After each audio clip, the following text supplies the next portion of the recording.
Hello, my most amazing and awesome artists. Today you're going to be getting a bowl that you can use a Sharpie to write your name and class code on. That's going to be the first thing you do, and then you can put it aside because we won't need that until last. Then you're going to be using clay and a slab to create your hand with texture and make it into your very own bowl that you will get to keep forever and ever. You'll have a texture toolbox full of different tools. The first one you're going to want to use is a smooth roller. This roller won't have any texture on it, or the texture would be smooth actually. I'm going to roll my clay slab out a little. A slab is a flat piece of clay that already has all of the air bubbles out of it. I only want to roll it enough so that it fits my hand. If your slab of clay already fits your hand, then you don't need to roll it out. In fact, I suggest not doing it because you need to do the pinky test. If your slab of clay is thinner than your pinky, it's too thin. You want your clay to be thicker or just as big as your pinky. Other than that, it's too thin and will stick to your mat. Pick up your slab of clay often, but carefully.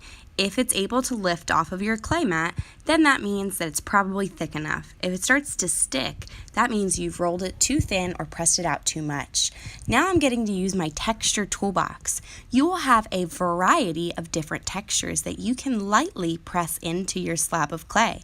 Experiment with making different textures with these tools. Every tool will create a different texture, and you could use that tool in different ways.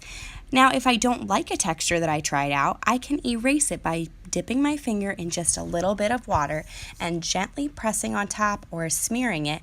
That will make it go away just like an eraser. Then I can press a new texture on top and lift it up, and it should be good to go. I have a lot of different tools that you can experiment. Some are wooden and in your supply bin next to your pencils. Some of these wooden pottery tools can be used to make different designs. Some patterns or designs might be wavy. Some might look like a fork and you can make different dots with them. But notice I'm not pressing through the clay, I'm just pressing on top. If I press too hard, not only will my clay stick to the table and I won't be able to take it off, but it will also make a hole in my clay. And I don't want to have a hole in it until I'm ready to cut it out. So I'm going to experiment with all my different texture tools, trying each side of them. Maybe use the back side, use the front side, whatever you want. Once it's full of texture and you're happy with it, you're going to use your non-dominant hand. That's the hand that don't know how to draw. That hand that doesn't know how to draw is my left hand. My right hand is my hand that does know how to draw. So I'm carefully placing it down onto my clay, and then I'm going to trace around it with my right hand. That's my hand that does know how to draw. For you, it might be your left. Need a buddy to help you do this? Absolutely help a friend. Or Miss Q can help you as well. You want to hold that hand really still as somebody or you traces around it. When you remove it, your fingers should be as big as they are in real life. They shouldn't be teeny tiny sticks. If they are, that means that you moved your tool or your hand while you were tracing around it. You want to make sure that your fingers are thick, otherwise they will break off. Now I am cutting it out, so I'm going to put my hand back on top of it just so I don't cut any fingers off. But if it helps you, trace first and then cut. When you're cutting your hand out of your clay, you want to use your tool tall like a soldier. That means standing up nice and tall and not laying on its side like you would hold a pencil. You are going to hold it up nice and straight so that it cuts through that clay. It'll allow you to just peel off that extra clay if you've cut through it completely. But if you're having trouble cutting, please leave that extra clay there and I will come help you, or a friend can help you cut through it completely before you pull that extra clay off. Now that extra clay is going to be important. We are going to use that to make a shape to put in the palm of the hand.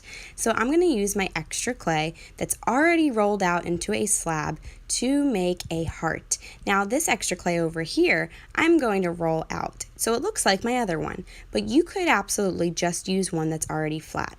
Maybe you had that from rolling it out earlier. I'm going to put that clay aside while I use a little bit of water on my hand. I'm checking that I was able to pick up my hand and that none of my fingers fell off. I'm carefully dipping my finger in just a little bit of water and dragging it along the edges of my clay fingers. That way those clay crumbs get off from when I was cutting. It created some crumbs. If those crumbs are left there and it goes in the kiln to bake, they will turn very sharp, and we wouldn't want that. You want your hand to be nice and smooth, other than the texture that you created. So once your fingers are smooth and there's no clay crumbs or bumps on the edges of the fingers, then I can use a heart tool to punch out a shape or heart out of my extra clay. Remember, that's also as thick or as thin as your pinky, no bigger and no smaller. I'm going to smooth out the edges just like I did on my fingers, and then I need to make it stick. If I just stick it on the middle there, it'll fall right off, and it'll even fall off when it dries. This is why you have these toothbrushes on your bin and that nasty looking water. It's called clay glue to scratch and attach. I scratch both sides, both the heart and where I want to stick the heart, and attach. It's called scratch and attach because you are making your very own clay Velcro.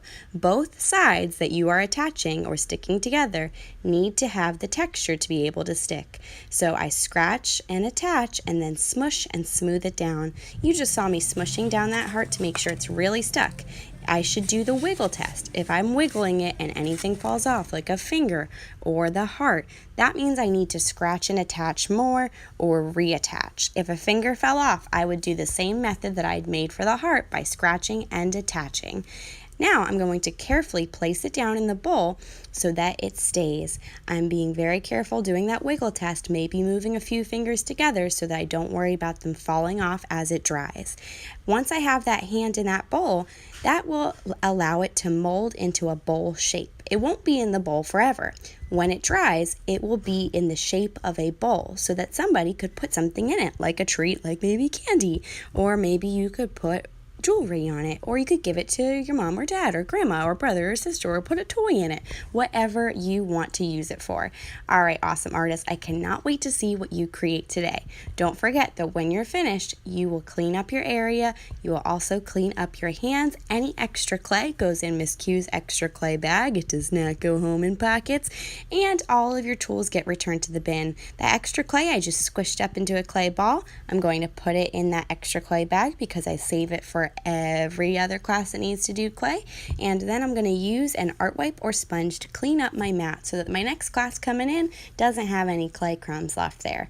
All right, awesome artists, thank you so much for listening, and I can't wait to see what you make today. Have fun.